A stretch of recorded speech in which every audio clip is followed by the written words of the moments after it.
Today we talk a deep love and respect for music for children as we chat to the one and only Sagan Thacker of Radioactive Kids on Benny Asking People Questions.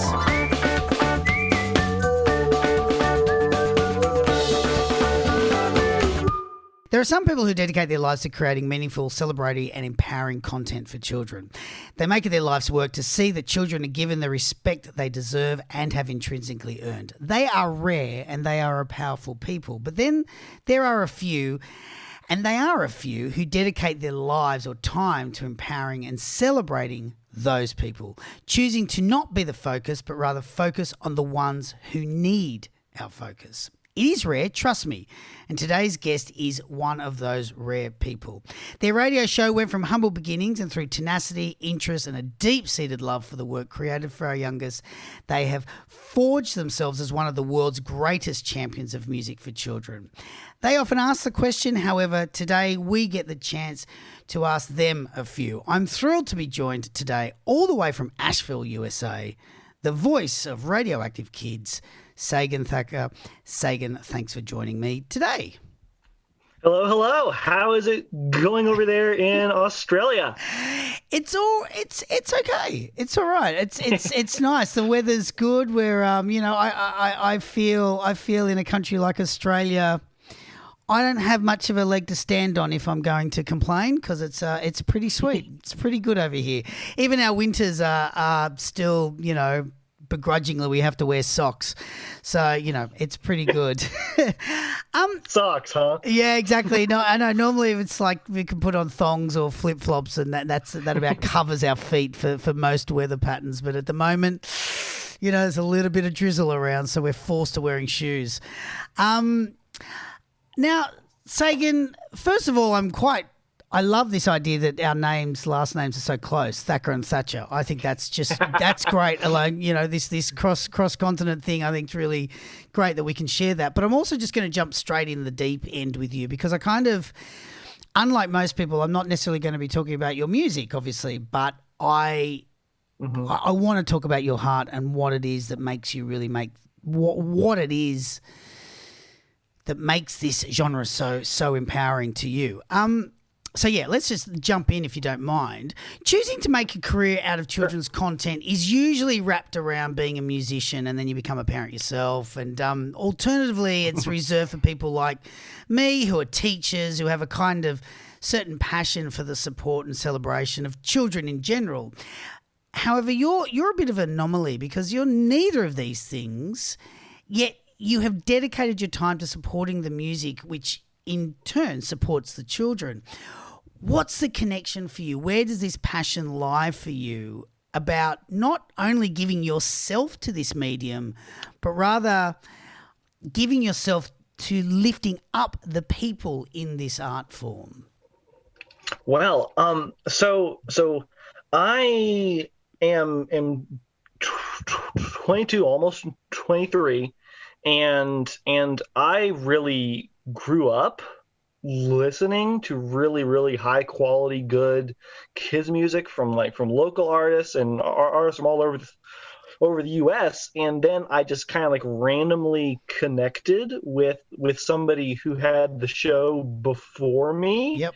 And he was like, hey, well, why don't I come on and do the show? And I did and I eventually took it over. But since I've taken it over, I've gotten deeper and deeper into the community of kids music, and just celebrating and enjoying the true diversity of it. And it's really, it's not like a career for me. It's more just an involved hobby that I can do and be making some difference in the world while doing it.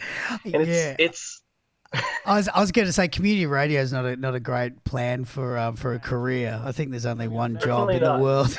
Radioactive Kids, which also broadcasts on WUAG 103.1 in Greensboro, North Carolina, and Jump 105.3 in Pittsburgh, Pennsylvania.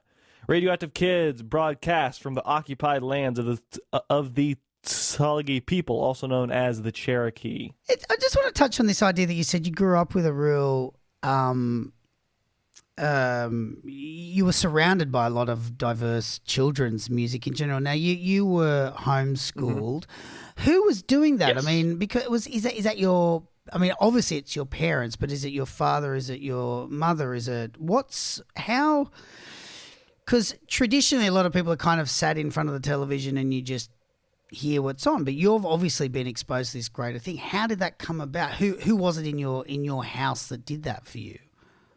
Well, it was anybody who was at the library and picking CDs off the shelf, because honestly, like that's where I like got like 90% of the exposure to music. We'd like check it out from the library and we'd go listen to it. And the thing is that my parents listened to it with me and they recognized the value of it. They're like, this is actually good stuff. Like, one of my dad's favorite artists is a local artist from Western North Carolina named Timmy A. Bell, who has done a lot of really cool stuff, and I've listened to him for years and years and years, and so has my dad, and we just kind of listened together and listened as a family, and I never really like grew out of it. I listened to other stuff, obviously, and I still listen to other stuff. Like I'm a huge metalhead, for example, and I love, experimental music and stuff like that. But I continued to I guess, see what was good about it and see how the passion that people put into the music. And then when I got the chance to become a DJ, I started seeing even deeper, like how much passion and how much like joy and beauty and awesomeness went into creating this amazing spectrum of music from all over the place. Yeah, and I guess similarly to me, because everything you're saying, it precisely. I mean, I think where it's so easily, I don't think slid under the rug, but it is a genre that is a little bit passed by. And I think, and it shouldn't be. There's so precisely. And I think that's the thing, though. Once you're bitten by that bug, and once you actually I was just listening to your last show, and you mentioned the vegetable plot, which are great friends of mine, and I think once you really start getting into the quality and finding out the effort that goes in, you it frustrates you.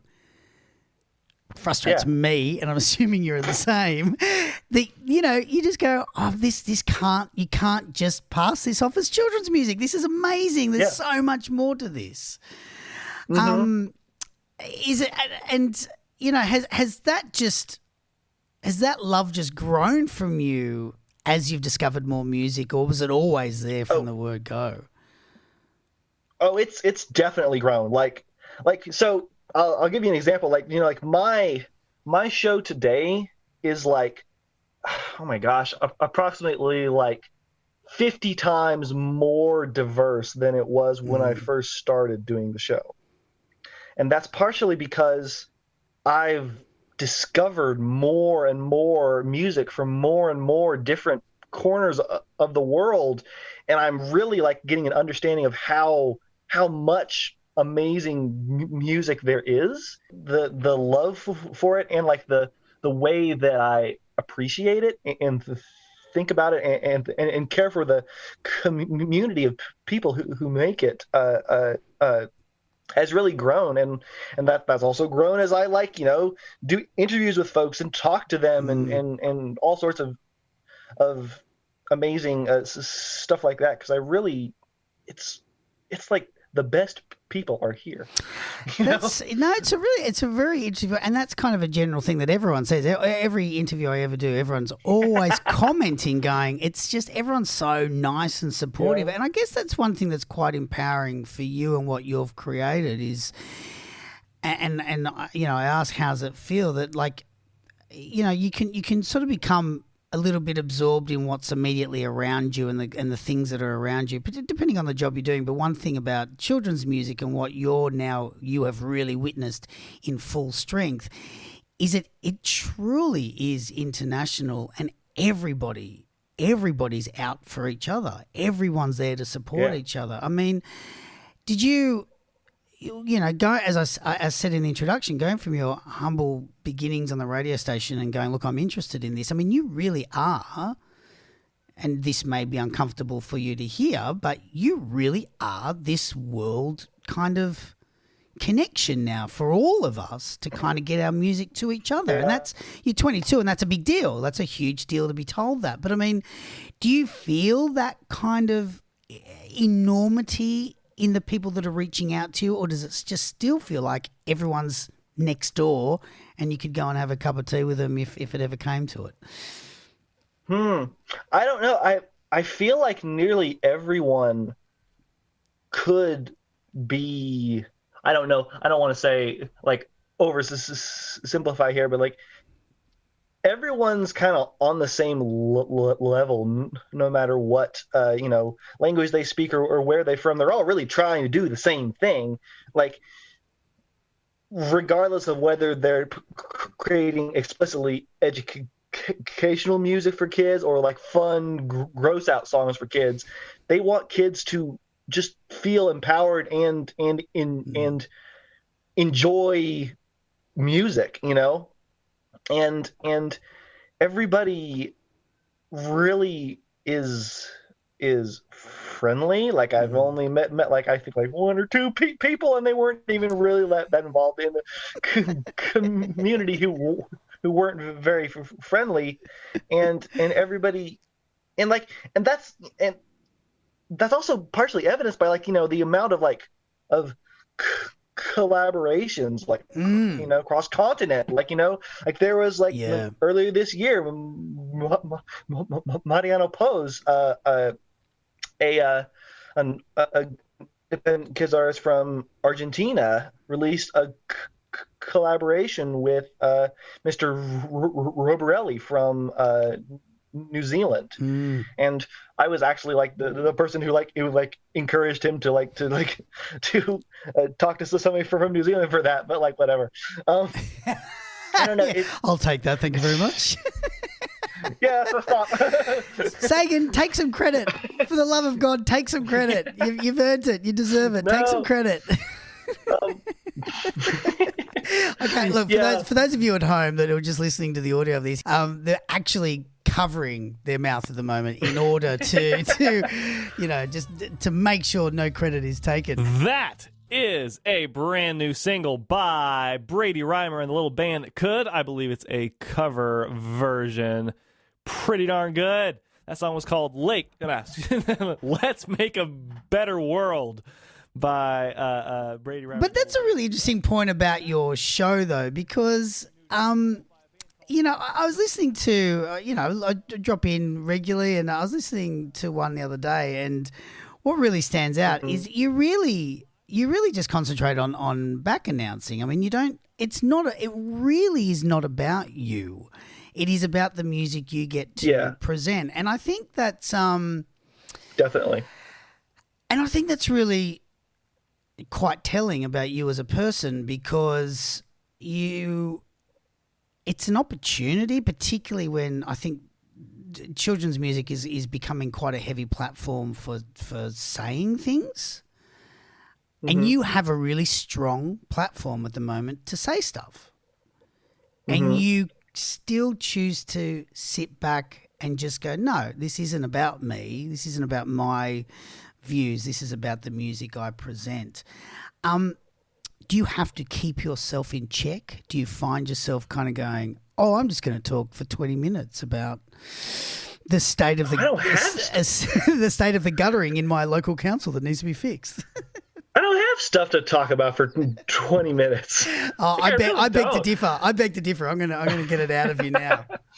No, the thing is that I have fun. I play music and I put in goofy asides and stuff and interview folks and like say I'm having fun or whatever, but it's not about me. It's about the music, you know, like no kid wants to listen to anyone to a 22-year-old talking for 20 minutes about stuff. No grown-up wants to listen to something like that with their kids, you know. True. And like it's, you know, and like really what I see what I do as like what my job as the DJ is to like get as much kids music as possible, independent kids music, you know, a non-corporately produced, that sort of thing, you know, like everybody you've interviewed, in front of the ears of the listeners as possible. And you know, and like I don't really like, you know, I do some on just like a curatorial level, but I don't really like discriminate on like somebody with like a single ukulele can only play 3 strings, you know, if they're like saying good stuff, and if it's like, you know, like I play some demos a few weeks ago that was just somebody into their phone, and it was good, you know, and then I had to turn around and play somebody with like a full orchestra, you know. Yeah. And I loved doing that also, like just like playing every type of music, you know, every single type. And like sometimes obviously the show's more heavy to a certain type of music than others, because I just play what I get, you know. Yeah. And if everyone's releasing rock music, that's what I'm playing, you know. Well, I mean that also, I mean that kind of leads us into sort of, I wanted to actually talk about the purely the structure of the shows and how you put them together, and I guess you are a little bit at the behest of what gets delivered to your inbox. Do you ever find yourself kind of going, oh, that's just, you know, that's just too left of field for this show, it'll be amazing for next week's, I'll pop it over there? Like, do you try to like, do you find yourself trying to be a little bit thematic, or do you really just go, no, that's in, great, let's do it? No, so like I'm more like run toward like a general theme, or less, excuse me, a general feel of the show, because I also consider like the show's a morning show. So if I played like all lullabies, I'd lose a lot of listeners. But if I play like 20 minutes of lullabies, like scattered through, or lullabies, or like mellow songs scattered throughout the show, then you kind of get that kind of interplay. And you know, and honestly, like, because it is a morning show, I usually lean toward more upbeat stuff, just because, you know, I want to be a morning type show. But and you also don't want, nobody wants like in the mornings to listen to an hour of lullabies interspersed with an hour of you talking about the local state of the roads and how the council should fix those up and things like that. So, you know, it all makes sense. In there. And we started the show off with Me and You by Hooray Miss Murray, a really fun new single by her. I am Sega, my pronouns are they, them, theirs, and you are listening to Radioactive Kids, broadcasting from Asheville, FM. Let's move on now to some new music by Kimberly Stewart. You may recall that we played some new singles by her last month. She has a video series online called, what is it called? It's called the Black History Museum, and I'm checking to make sure if I got that correct. I probably did not. You're quite open about the music you play, and one thing I really love about the things I've read about you and the other interviews I've heard is there's this. I'm really enamored, and I admire your brutal honesty about the music you get. Like, you know, it's very clear how you feel about chore songs, as an example, and which I do love, because I think we can also fall in the trap of just assuming, as you said before, it's such a beautiful genre, and it's filled with such beautiful people that it's easy just to go, that's amazing, that's amazing, that's amazing, oh my God, this is all amazing. But at some point you do also go, you know what, I'm just not into that, and these are my reasons why. However, you always still play it. That doesn't mean you exclude it from the show. How do you navigate that? What do you do? Do you just walk out of the room and that's playing? No, I mean, I just like, well, so obviously, like, I do the show live, so like, Yes. I'm like typing up the playlist and publishing posts online, et cetera, while all the songs are playing. So I just don't really pay that Sure. close attention, but still, even as I don't really like to listen to chore songs, and I didn't really like to listen to them as a kid. That doesn't mean there's not a space for them. They work, of course, they work perfectly, in a classroom setting or whatever. They just don't work perfectly if you're sitting down with your headphones on, or dancing around the living room, or playing with Lego or whatever. And chore songs have only been invented because of the parent or the teacher. No child in the world said, "Hey, let's write a song about packing away." It's always coming from the adult going, "How do I get these kids to pack away?" And that's not saying that there aren't some very cleverly written, absolutely, songs trying to get kids to do something or something of that ilk. Yeah. There are levels. You have to so much of the good stuff I see in kids music is a 4-year-old can listen to it and get something really fun out of it. A 10-year-old can listen to it and get something really fun out of it. A 30-year-old can listen to it and get something really fun out of it. And they might get something different. Each person might get something different, but they're all going to get something. There is this constant argument about the simplicity of children's music, and I think it's just not being described well, because it's not about the simplicity. I think I look at lyrical content is often the real big connector with children, because I think with children with their egocentrism, it's all about being able to really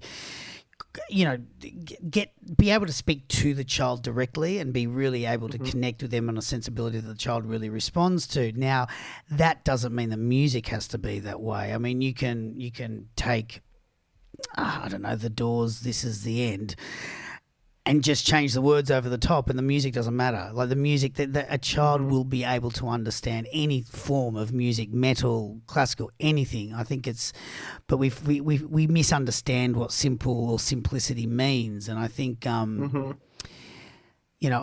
no topic is too much for a child as long as it's in the words that a child can understand and relate to.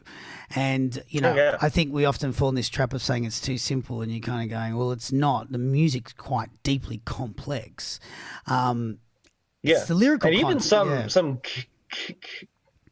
even some kid songs aren't very simple either. That doesn't mean I don't know. For example, a song I listened to a lot when I was a kid is by a band from Arkansas called Trout Fishing in America. It's called "Fill It Up," and they have a song. It's about paradoxes and conundrums and stuff. And I would listen to that song over and over and over because it was just fascinating. It was I didn't really get it. Because it's obviously not meant to be understood, because it's meant to be sort of a play on words, that sort of thing. But but it was good, and I understood it was good. That was Strand of Oaks with a kids single by them from last year called The Grocery Store. Goofy stuff. Before that, we heard La Abuela Corbatera featuring Pedro Borgobello and Hugo Figueras by La Banda de las Corbatas from Argentina. We heard Mercury by Billy Kelly, and we heard 2 songs by Kimberly Stewart. We heard The Peanut Man, George Washington Carver, featuring Ken Maurice that kind of brings me to a quite interesting point, because like you've been doing the show for about 4 or 5 years now. Is that correct? Yes. Yes. So Let's see. doing 2016. So as a teacher of 0 to 5-year-olds, let me just put together some poor mathematical skills, and I'll say, so you're about 16, 17 when you started, as you just said. Now Yeah, I think so. Yeah, okay. So you're 16, 17. You're also into metal and experimental. I believe you refer to it as wizard rock. Yes. I'm Sometimes. guessing within these circumstances, as a 16, 17-year-old, you're potentially going to gigs and watching shows of metal bands and stuff like this, interspersed with deep discussions with the people next to you about children's music. While you're at a heavy metal gig, how did it sort of, it's not the average sort of 16, 17-year-old passion. How did it sort of, I don't know, how was it in a, I don't mean social standing, but like, I don't know, there's a real individuality in that, was it fun to have a real connection to something you just knew other people weren't necessarily getting, or? Kind of. I mean, like, it's a strange question, that one. Sorry. It is like, finding my niche, like I've always been like a person who like, how kids learn everything about everything there is to know, about a particular subject. And then, they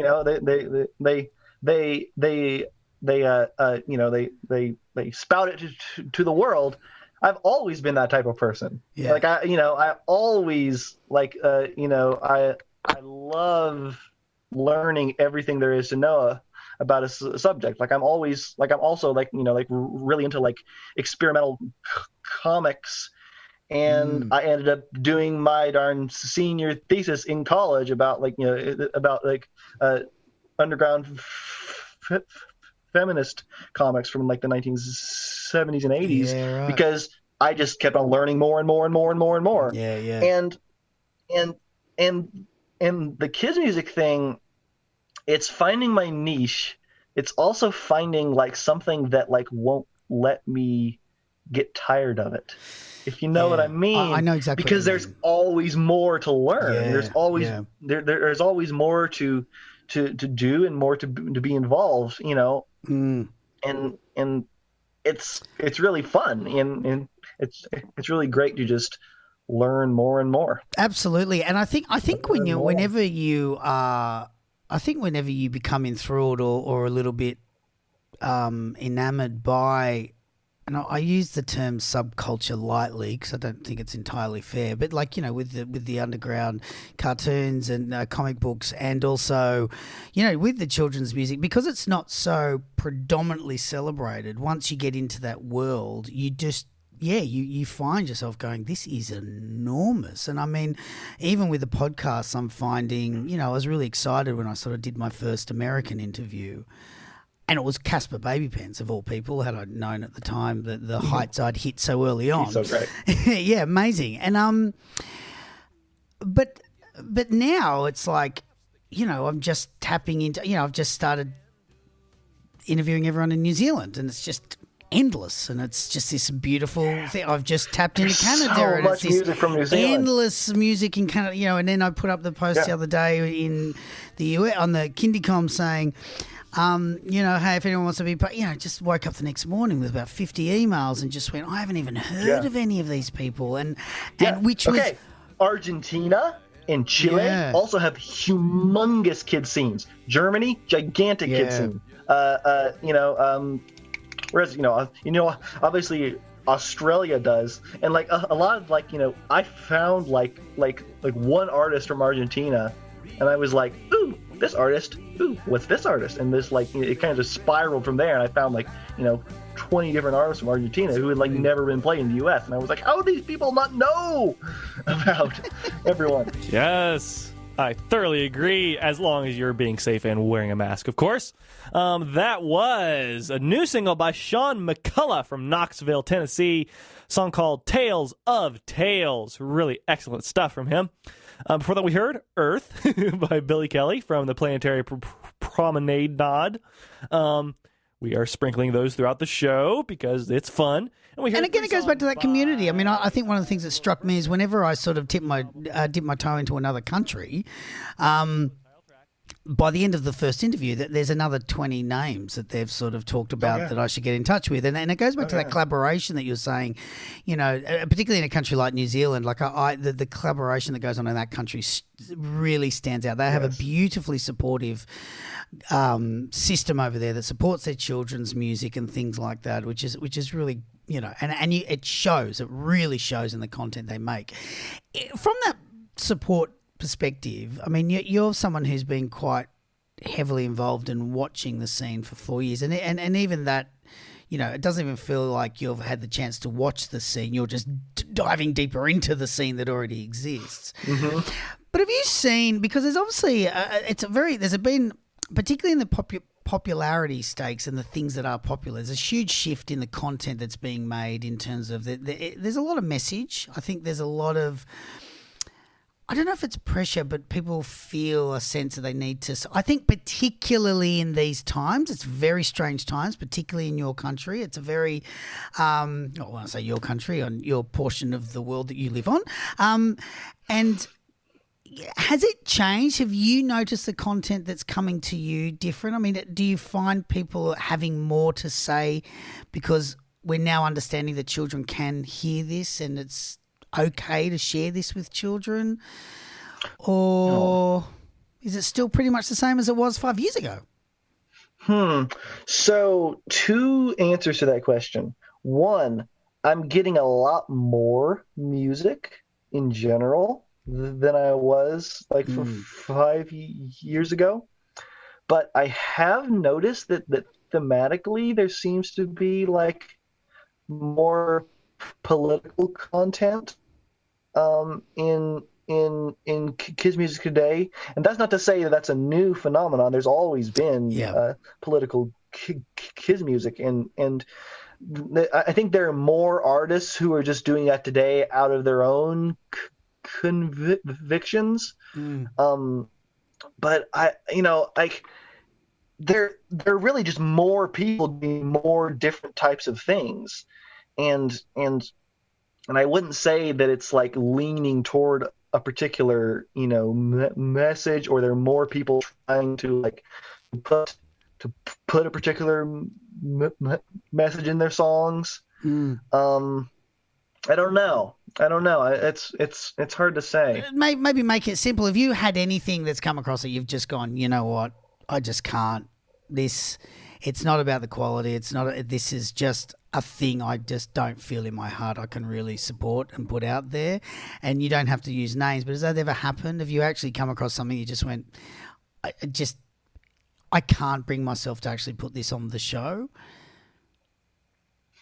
I don't. Well, so like years and years ago, I rejected one artist who was like a. One, I don't even remember if they were like an artist or not. It was like, I think it was like a corporation, like a small company that like emailed me.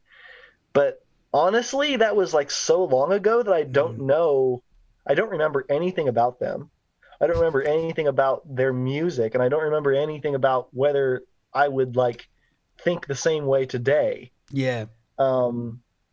Because like sometimes I'll be honest, I'm like I really like don't like an artist's work, and I put like fewer songs of them of theirs on the air, and that's not necessarily because I don't like their work. Like sometimes it's because I don't have time that week or whatever, you know.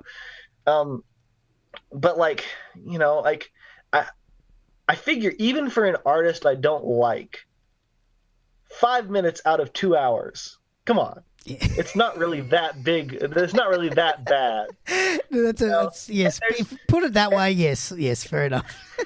And there's never been an artist who, like, every single one of their songs, I'm like, oh gosh, oh my god, I can't do this. You know, like, for example, like I'm hoping that like the day doesn't come. Like I know there's like white supremacist children's content out there, you know. I'm like, well, if somebody emails me, then I'm not gonna do it. But like I'm not gonna play it. Yeah. I'm just not. And I guess yes, okay. We are also talking children's content, so there is always a bit of a limit as to what. Although it is out there, it might end up with you at some point. Now, what I might do is play it backwards or something to be real nasty to them or something, Or just play it right at the end and just the opening chord or something. And finally, we have to just cut it off. Let's move on to something completely entirely different. This is our Wizard Rock of the Week. Daniel Kelly, a folk singer from Australia, released an EP earlier this year of sea shanties inspired by the Harry Potter series. And of course, when I say inspired by the Harry Potter series, I do not mean inspired by the author, who's said a lot of really mean things and is not a nice person. Anyway, this is a lot of fun. This is called Gryffindor, and it's from the EP Muggles Ahoy. How Harry's gone to Hogwarts to be... How long does it take you to put together a 2-hour show? Because lives are really that's a pretty old. I mean, not old school, but like the live format is becoming less and less frequent. I mean, how long does it take you to get a show prepped and to do all that? Well, it depends. So, if I'm doing an interview, I usually play 10 to 60 music, 60 minutes of music by the artist before the interview, just because I like to showcase their music before I do the interview. Sure. But so I don't know.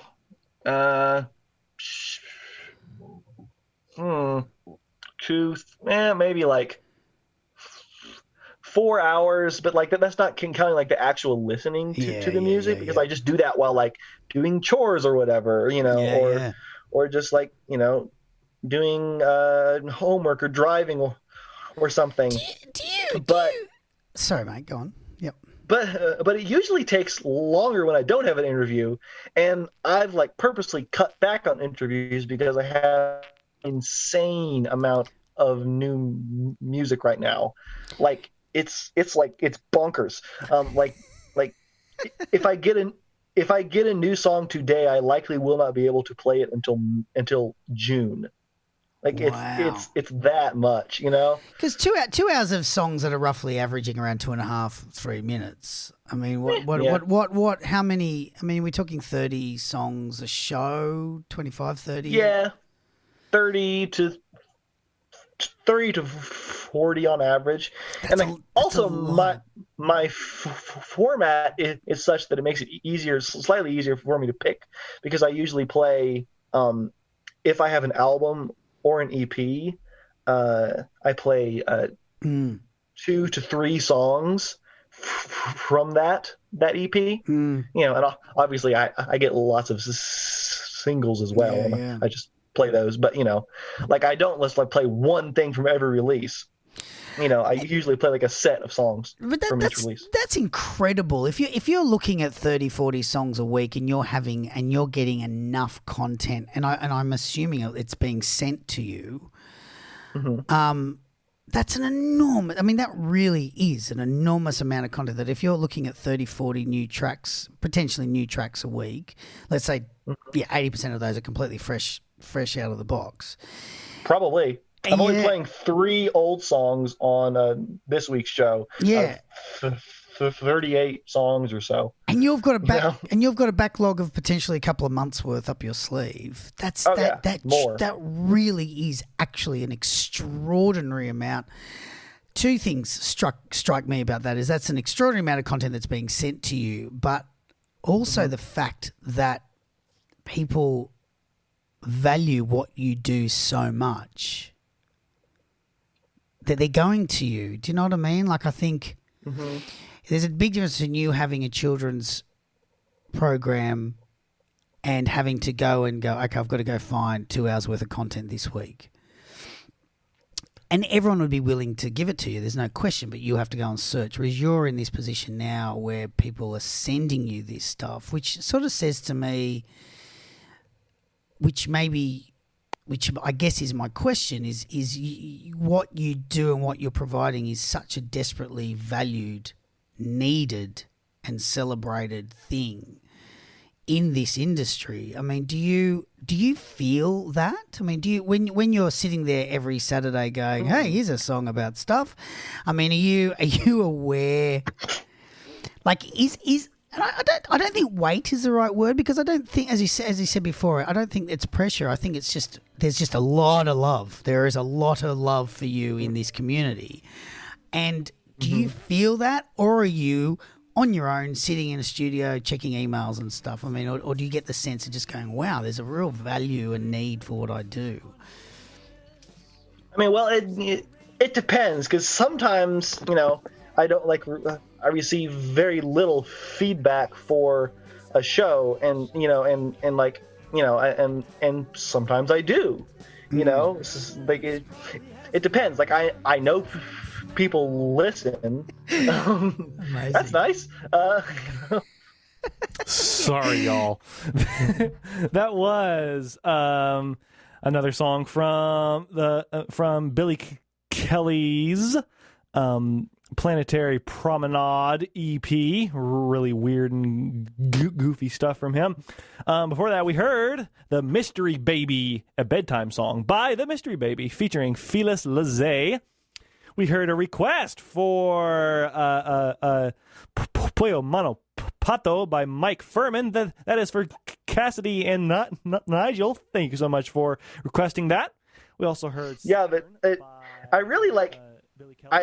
It's almost sort of like a challenge to myself to like play all the new releases, everything, like say, let's see how far I can take this, let's see how much I can play, how many different artists that I can know and that I can share with the world. Because like right now I have like, I have at least two artists from like every single continent in the world minus Antarctica.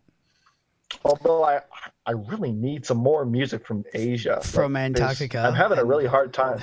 Yes, I'm having a really hard time.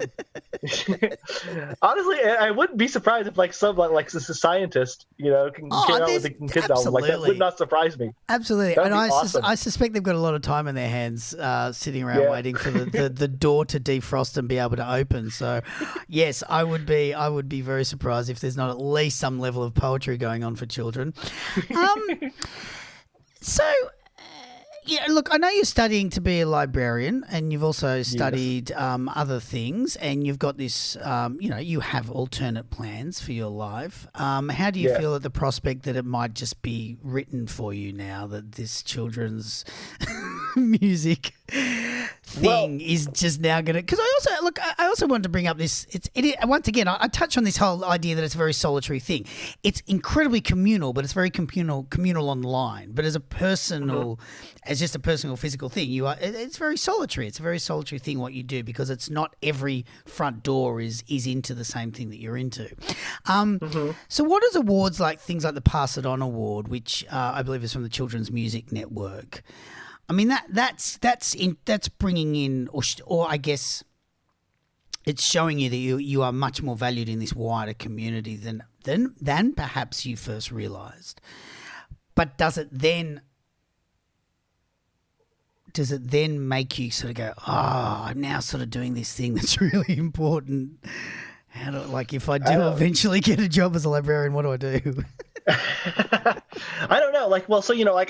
I don't get paid for any of this. Like I said, it's like... Neither do the musicians. No one gets paid in children's music. Yeah. But I feel like I'm providing a good service that is valued by musicians and listeners, and that's great. The award is nice, but honestly, I would still do it even if I didn't get the award. Yeah, of course, yeah. Just a couple more questions because we've now for someone who apparently has nothing to say, we've managed to stretch this out for 50 minutes. So I think you've done a pretty good job. What and I more just mean about the ethos and the feel rather than individual songs. What really makes you just go, yes, this is great. This is the way I think children's music should be. Like, what do you personally get really excited about? And it doesn't have to be a style. It doesn't have to be an individual artist, but like what kind of things, like you've touched on the idea of nice big arrangements. I mean, and it's just you personally here. It's not about, it's just you personally when you get a bunch of releases and you listen through 30, 40 songs that have been sent to you. What kind of things that make you just stop and lean over a bit and go, I'm just going to turn this one up a bit and I might even just play it again? What sort of stuff usually hooks you in like that? So we all know, so we can all write entire albums under that vein and then send them to you.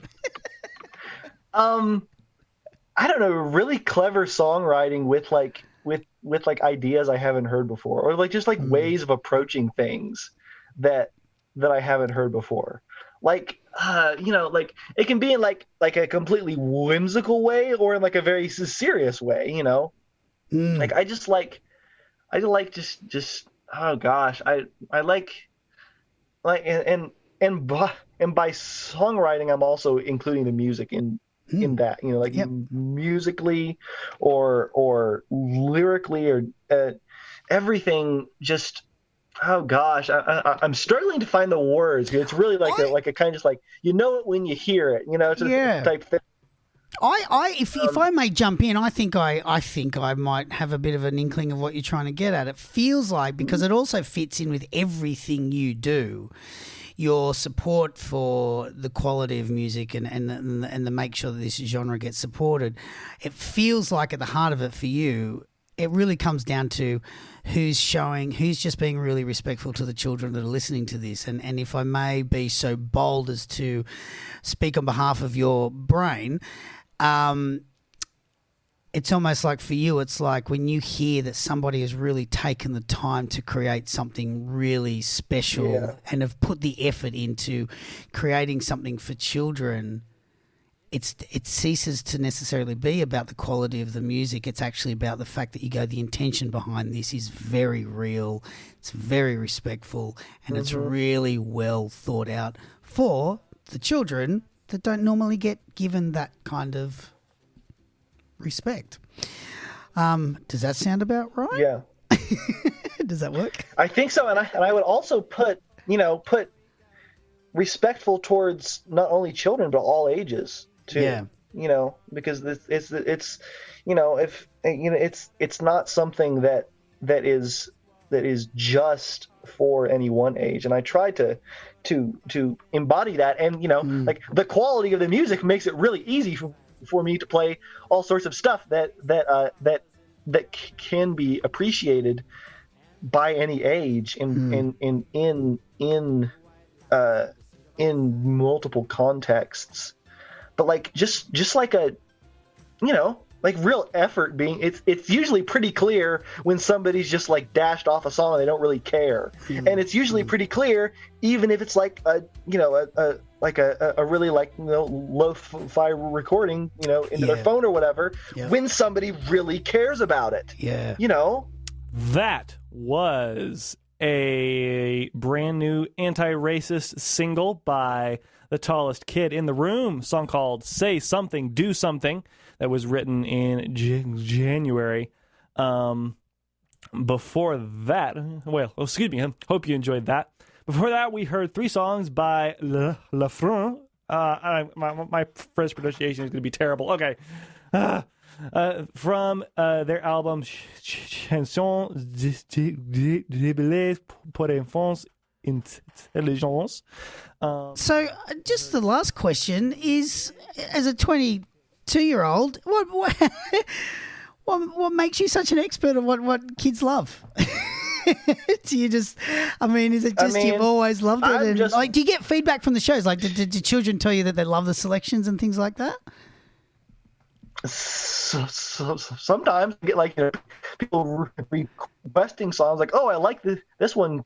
Can you play it again? And stuff like that. Oh, I like this artist. Can you play them again? And and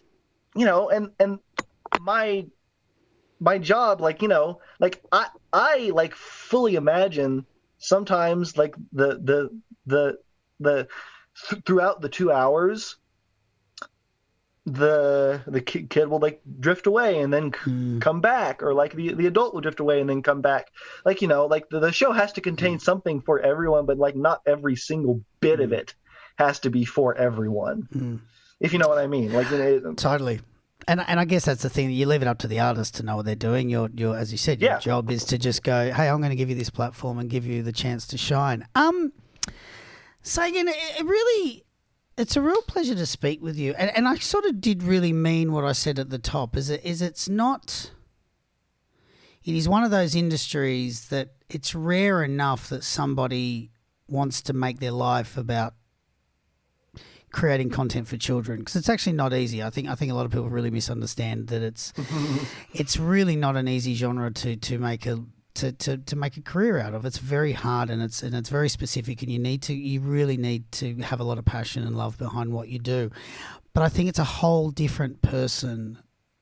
It is a different type of person that then makes their job to support those people.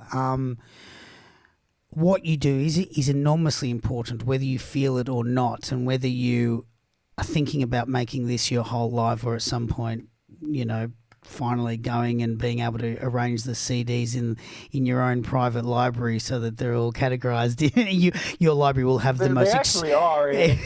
Your library, wherever you end up working, will have the most extraordinary children's content section. It'll be quite amazing. But I really do want to say a genuine thank you, and I mean that because it means a great deal to this industry, and you truly are one of those rare people that do that, and it means a lot to all of us, and we're very grateful for the time you put, and we're grateful for the respect you have in us, that you feel we need that you feel you want to give us and everyone else that support. So thank you, and thank you so much for taking the time to try to answer my convoluted questions on children's music and radio programming today. Oh gosh. well, thank you for interviewing me, and like obviously thank you for like everyone else listening. And if anyone's listening who like I don't have their music, send me your music. I want to play it.